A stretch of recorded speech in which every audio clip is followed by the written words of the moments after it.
Você sabia que a maioria dos narcisistas patológicos, quando são provedores da família, eles fazem questão de humilhar sua vítima, humilhar o seu cônjuge ou aquelas pessoas que são dependentes financeiramente dele? No vídeo de hoje, eu vou te mostrar 5 atitudes que eles tomam para com a sua vítima ou as suas vítimas com relação à questão financeira. Eu sou o pastor Israel, terapeuta comportamental, e este é mais um vídeo do canal Aconselhando Vidas.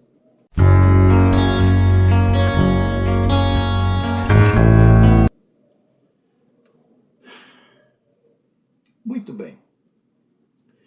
O narcisista provedor é uma das facetas mais insidiosas do transtornado de personalidade narcisista. Ele se apresenta como um benfeitor, um pilar de apoio financeiro e emocional, mas na realidade ele utiliza essa posição para subjugar, para controlar e humilhar suas vítimas.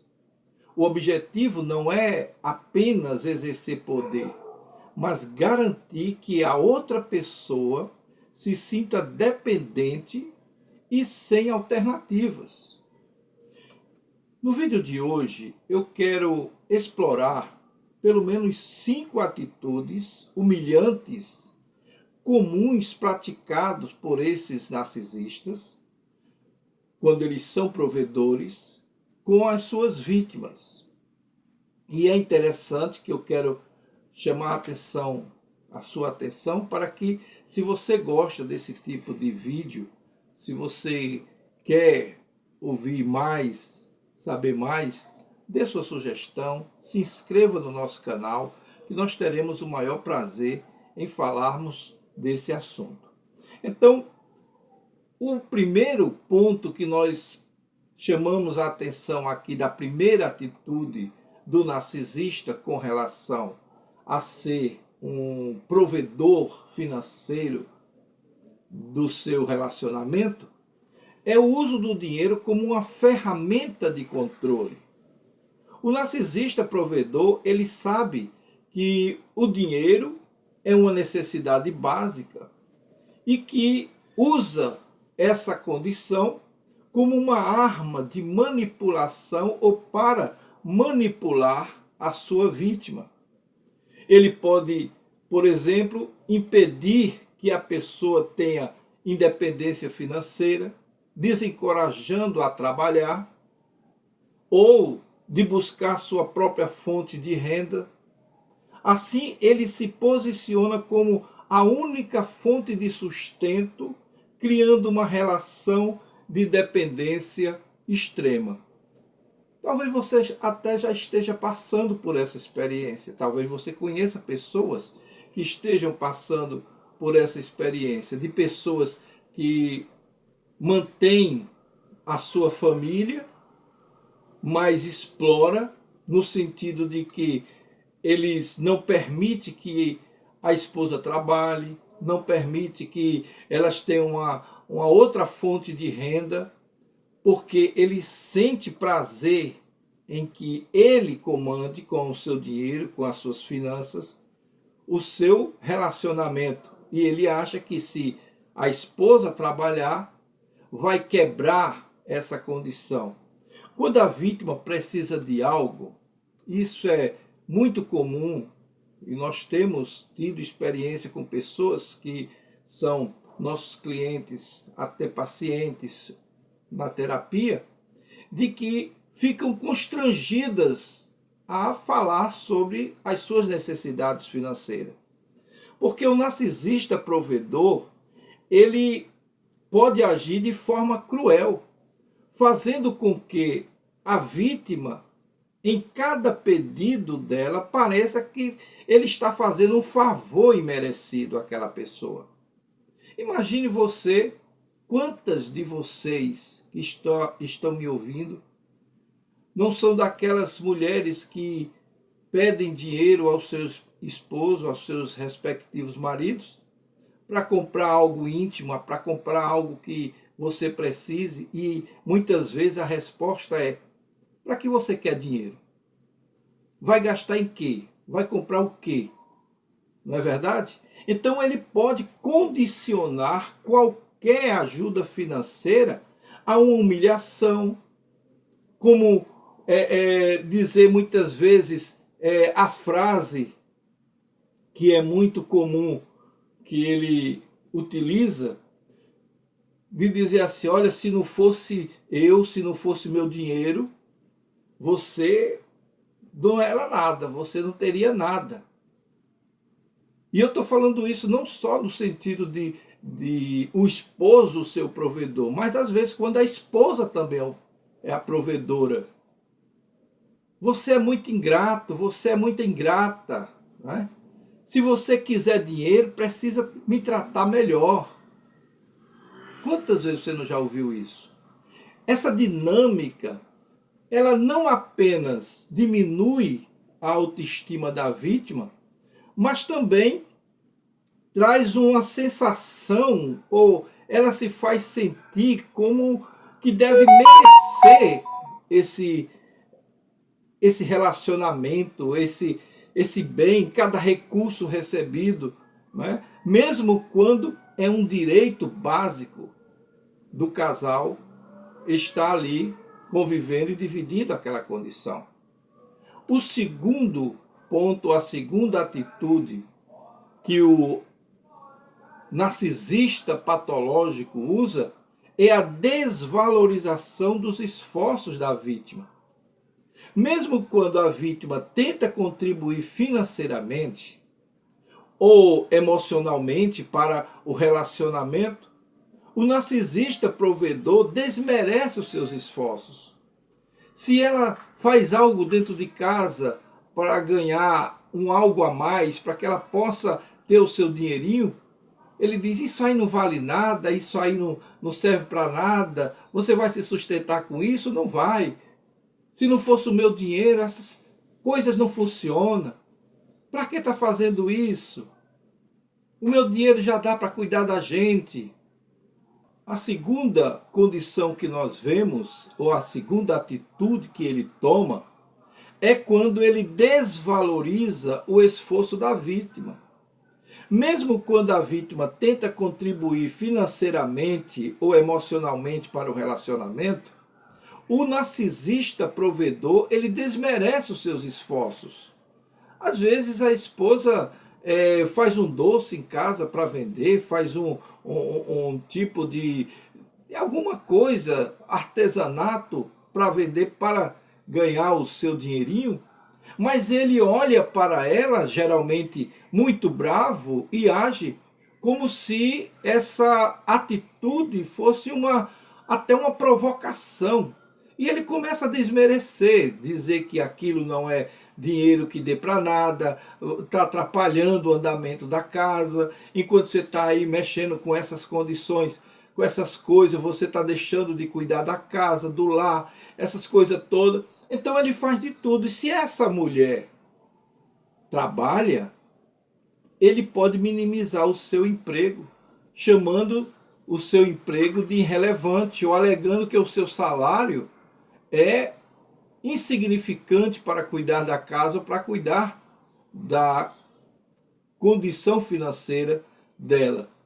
Olha, se a pessoa cuida de casa, cuida dos filhos, ou trabalha, ele vai fazer de tudo para que esses trabalhos, esses esforços sejam minimizados, no sentido de que não tenha valor real, pois ele é quem faz o dinheiro da casa valer. É ele que traz o dinheiro para casa. Então tudo isso é uma forma até humilhante, né, que gera uma sensação de inutilidade, gera uma condição em que faça com que a vítima muitas vezes se sinta que seus esforços não estão valendo a pena, que não são nunca suficientes. Isso pode levar à desistência, muitas vezes, a desistência de uma tentativa de independência. Porque ela olha e diz assim: eu estou me esforçando para ser independente e nada do que eu faça vai mudar, vai ter valor, então eu não vou fazer mais nada. Então eu não vou me esforçar nesse sentido. E aí permanece debaixo do controle, do poder daquele narcisista provedor. A terceira atitude que um narcisista provedor faz ou toma com relação aos cuidados com a casa, com a sua família, principalmente quando ele tenta humilhar, é a exposição pública, né, de favores ou de generosidade. Como é que isso acontece, pastor? Olha, nós temos visto e ouvido muitas das reclamações no seguinte sentido, que o narcisista provedor, ele gosta de projetar uma imagem de generosidade e de benevolência. E para isso, ele expõe publicamente qualquer pessoa, não importa qualquer ajuda que ele der, ou que ele fornece para a vítima ou para as vítimas, porque muitas vezes as vítimas são as pessoas da sua própria casa, esposa, filhos, pais. Né? Então, ele transforma essas boas ações que ele faz, boas ações entre aspas, né, em um espetáculo de autoengrandecimento. Isso pode acontecer de diversas formas. Uma das mais comuns é comentário público sobre o quanto ele sustenta a sua esposa. Não é? Você já deve ter ouvido ou até visto pessoas dizerem assim: ela está bonita assim porque eu é que sustento. Sou eu que pago cabeleireiro, sou eu que pago unha, sou eu que pago vestido novo toda semana, sou eu. E passa na cara, no modo de dizer, todas essas coisas para humilhar, para mostrar que sustenta a vítima. E a postagem, muitas vezes, nas redes sociais, quando as pessoas falam a respeito de como a pessoa está elegante, ele começa a exaltar sua própria generosidade. É importante que você saiba disso. Presentes dados em ocasiões especiais, eles são dados apenas para impressionar outras pessoas. É só para impressionar os outros, seguidos de cobranças emocionais severas em casa. Muitas vezes acontece isso. Olha, eu lhe dou isso, mas você vai ter que ser mais isso para mim. Você tem que ser mais amável. Né? Esse comportamento é extremamente humilhante para a vítima, pois faz parecer incapaz de se sustentar ou até mesmo ser considerado uma pessoa ingrata. Além disso, cria uma pressão social muito grande, que a vítima ela se sente obrigada muitas vezes a aceitar essa dinâmica, porque embora seja uma dinâmica abusiva, porque elas enxergam o narcisista como um benfeitor. Caso real é que ele não é um benfeitor. Muito pelo contrário, ele está utilizando essas condições para agir de forma abusiva e faz com que os outros de fora enxerguem o narcisista como um benfeitor também. E isso muitas vezes tem atrapalhado a vida de muita gente. A terceira atitude que o narcisista provedor ele age na exposição pública de favores e generosidade. O narcisista provedor, ele gosta de projetar uma imagem de generosidade, de benevolência, e dentro dessa condição, ele expõe publicamente qualquer ajuda que fornece à vítima, transformando suas boas ações em um verdadeiro espetáculo de autoengrandecimento. Isso pode acontecer de diversas formas. Por exemplo, com comentários públicos sobre o quanto ele sustenta a vítima, postagens nas redes sociais exaltando sua própria generosidade, presentes dados em ocasiões especiais apenas para impressionar outras pessoas, seguido de uma cobrança emocional depois. E tudo isso fazendo com que a vítima ela se coloque numa situação de vulnerabilidade extrema. Porque esse comportamento não é um comportamento normal. Não é um comportamento que você possa dizer verdadeiramente eu sei que ele precisa tratar assim. Não é preciso essa condição. Então, despertar a ideia de que você é bom, de que você é uma pessoa benevolente, não significa que você tenha que humilhar as outras pessoas. Mas para o narcisista isso é totalmente necessário. Porque esses comentários de que sustenta a sua vítima, comentários em público, né, mostrando essa condição, esses presentes dados apenas para impressionar as outras pessoas, que muitas vezes não estão nem preocupados com o que você tem a dizer, nem o que você tem a mostrar, mas o narcisista tem essa necessidade.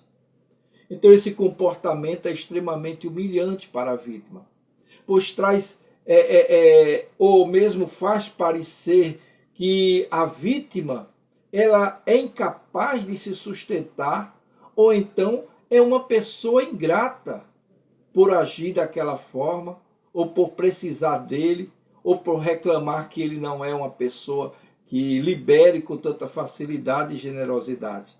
Além disso, isso cria uma pressão social para que a vítima se sinta obrigada a aceitar as dinâmicas dele, de tal forma que essas dinâmicas abusivas sejam enxergues ou sejam vistas, né, como pelo narcisista, como sendo ele o maior benfeitor desse relacionamento. Agora, dentro dessa questão que nós estamos analisando, nós vemos o quarto tipo de atitude que eles tomam. Por exemplo, nessa condição, o castigo financeiro e a chantagem emocional. Como funciona isso, pastor?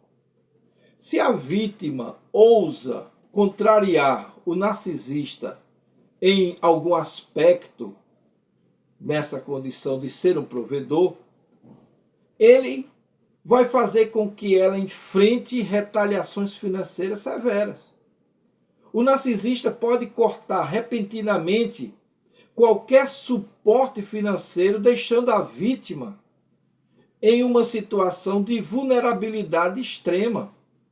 E isso se manifesta em atitudes como, por exemplo, impedir o acesso às contas bancárias, aos cartões de crédito, né? Bloquear a sua conta ou Pix, recusa-se a pagar despesas fixas em casa como água, luz, telefone, gás, ou mesmo a alimentação, exige submissão em troca de qualquer tipo de ajuda financeira. Para que eu ajude, você precisa me obedecer, você precisa fazer o que eu quero. E tudo isso para que essa chantagem emocional, logicamente, também entre em jogo. Por quê? Porque o narcisista pode dizer que a vítima não merece ser ajudada financeiramente, que ela não merece o suporte financeiro que ele está fornecendo e que ela deveria ser mais grata. O narcisista é um ser que precisa impor suas vontades para poder sobreviver. Isso gera um ciclo de medo, de submissão, onde a vítima se sente incapaz de sair da relação. Ela fica incapaz de sair da relação por medo da instabilidade financeira. Porque ela não tem para onde ir, não tem como se sustentar. Então, isso leva à quinta atitude dele, que é criar uma ilusão de dependência e incompetência.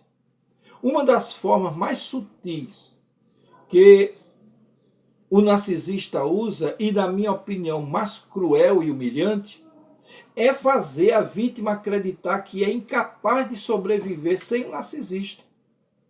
Ele pode reforçar constantemente a ideia de que a vítima é fraca, que a vítima é burra, que ela é inexperiente, que ela é incompetente para lidar com sua própria vida, com a sua própria finança. E tudo isso para quê? Para que ela continue debaixo do seu controle. Algumas frases comuns entre eles nesse sentido é quando eles dizem: você nunca conseguiria um emprego decente se não fosse por mim. Isso se for ele, mas também acontece muitas vezes quando é ela narcisista. Você não sabe administrar o seu dinheiro, é melhor deixar comigo porque eu sei o que é melhor para você. Ou diz assim: se você me deixar, vai acabar falido, ou vai acabar falida, vai acabar sozinho, vai acabar sozinha. Com o tempo, a vítima internaliza tudo isso, gente. Internaliza. E passa a achar que realmente é uma pessoa totalmente desprovida. Com esse pensamento, que muitas vezes é distorcido, ela vai achar que é uma pessoa totalmente indecisa, totalmente fraca, sem capacidade de sustentar ou tomar decisões financeiras sozinha. Isso prende a vítima ainda mais numa relação tóxica, pois ela teme o que pode acontecer caso tente se libertar. Esse é o maior medo nesse momento em que a pessoa está vulnerável, né, nessa condição. Porque o narcisista, ele não mede esforço para atrapalhar a vida da sua vítima. Então, como lidar com o narcisista provedor, pastor? Olha, se você se reconhece em uma relação em que o narcisista provedor está agindo assim, saiba que a recuperação começa com a conscientização.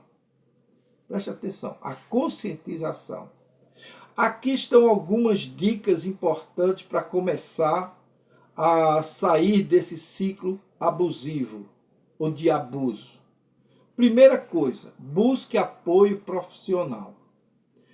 Nessas horas, o apoio de um psicólogo, de um psiquiatra, de um psicanalista é muito importante para lhe orientar nesse sentido, porque um terapeuta ele pode ajudar você a reconstruir a sua autoestima, a reconstruir e planejar estratégia de saída para que você possa estar livre dessa influência. Também um outro conselho que nós damos aqui é que você deve criar independências financeiras. Comece com pouco, comece economizando, nem que seja pequenas moedas, mas comece com pouco, construa a sua própria segurança financeira. Tem tantas mulheres hoje que são inteligentes, embora sofram, mas ela guarda aquele troquinho, aquele pouquinho que sobrou, e ela vai guardando, e de repente ela já tem um certo colchão financeiro para que possa enfrentar situações mais difíceis. Então é nessas horas que serve esse dinheiro guardado. Porque para construir a sua segurança financeira, mesmo que seja pequenas economias, é importante você ter. Porque numa situação dessa você estaria, de certa forma, protegida. Então, outra coisa importante, fortaleça a sua rede de apoio. Converse com amigos, converse com familiares, converse com alguém que você confie. Busque pessoas que estão ali ao seu redor, na sua região, pessoas que realmente se preocupam com você. Entre em alguma entidade religiosa, faça parte de um grupo de amigos, para que você tenha apoios emocionais para passar por certos tipos de decisões que você terá que tomar. E outra coisa importante, documente todo o abuso financeiro que o narcisista provedor está provocando em você. Mantenha registro de tudo aquilo que ele fez, de tudo aquilo que ele faz, do que for útil para o caso de ele um dia proibir ou cortar qualquer suprimento financeiro na sua vida, você tenha como recorrer a medidas legais no futuro para resolver a sua questão. E uma coisa importante, reforce a sua autoestima. Lembre-se de que você é capaz, que você merece respeito. Lembre-se que você é uma pessoa independente. Lembre-se que você merece ser tratado dignamente. E isso não é uma opção. Isso é necessário para o seu desenvolvimento e seu crescimento. Liberte-se de tudo aquilo que o narcisista provedor está lhe provocando. Olha, libertar-se de um narcisista provedor é um processo desafiador, mas totalmente possível. Totalmente possível. Então, lembre-se, o primeiro passo é reconhecer o abuso, acreditar que você é capaz de construir uma nova vida, uma vida melhor, livre de manipulação e de humilhação, que seu valor não está atrelado a quem te sustenta, o teu valor está atrelado na tua própria força, na tua própria capacidade de recomeçar a tua vida. Então, se esse vídeo te ajudou de alguma forma, se inscreva em nosso canal, assine o sininho, toque no sininho, para que você tenha novos vídeos sendo anunciados. E assim nós nos vemos no nosso próximo vídeo.